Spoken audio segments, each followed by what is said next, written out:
बेमेतरा जिला के पथर्रा गांव में लगने वाला स्पंज आयरन के फैक्ट्री और एथेनॉल प्लांट के विरोध में ग्रामीण मन करीन आवे प्रदर्शन।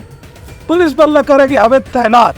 बेमेतरा जिला के राखा और पथर्रा जैसे गांव में स्पंज आयरन फैक्ट्री और एथेनॉल प्लांट लगाए के विरोध में ग्रामीण मन आज कलेक्ट्रेट पहुंच के घेराव करीन और प्रशासन से यहां प्लांट लगाए के फैसला वापस लेके मांग करीन। ग्रामीण मन के कहना रहे कि लगातार औद्योगिकरण और प्लांट जैसे मशीन के यहाँ ग्रामीण क्षेत्र में उपयोग करे से उनका फसल का नुकसान हुआ थे। एक स्थिति यह संयंत्र गांव से कहीं दूर जहां बंजर जमीन हो वहां लगाना बेहतर हो। जहां खेत खलिहान के अनुकूल जगह है वहां प्लांट लगाए से ग्रामीण मन ला निश्चित रूप से नुकसान हो ही।